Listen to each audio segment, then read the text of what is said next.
శివాయ గురవే నమః. శ్రీ భద్రకాళి మాత్రే నమః. యా దేవీ సర్వభూతేషు శక్తిరూపేణ సంస్థిత. నమస్తత్వై నమస్తత్వై నమస్తత్వై నమో నమః. నేను మీ రుద్రోజు నాగరాజు. నేటి పంచాంగ విశేషాలు అమ్మవారి అనుగ్రహాన్ని పరిశీలిస్తే తేదీ 6/3/2026 శుక్రవారము. దీనిని శాస్త్రంలో భృగువారం అంటారు. ఐశ్వర్యానికి, సౌభాగ్యానికి కారకుడైన శుక్రుడికి అత్యంత ప్రీతిపాత్రమైన రోజు. ఇక తిథి, నక్షత్రాల ఖచ్చితమైన సమయాలను గమనించండి.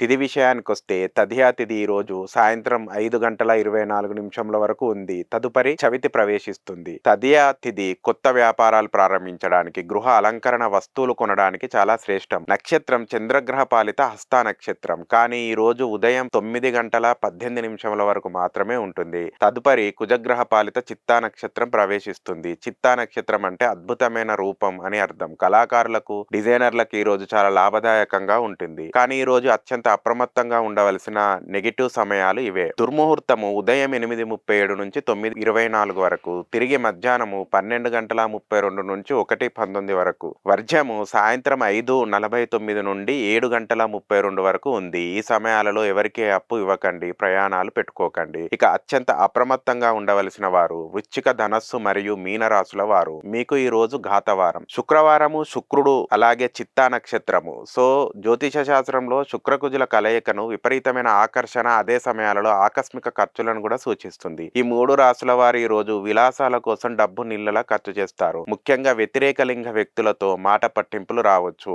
అపవాదులు వచ్చే ప్రమాదం ఉంది. దోష నివారణకు అమ్మవారికి ఎర్రటి పూలతో పూజ చేయండి లేదా లక్ష్మీ అష్టోత్తరం చదువుకోండి. శుభం భూయాత్.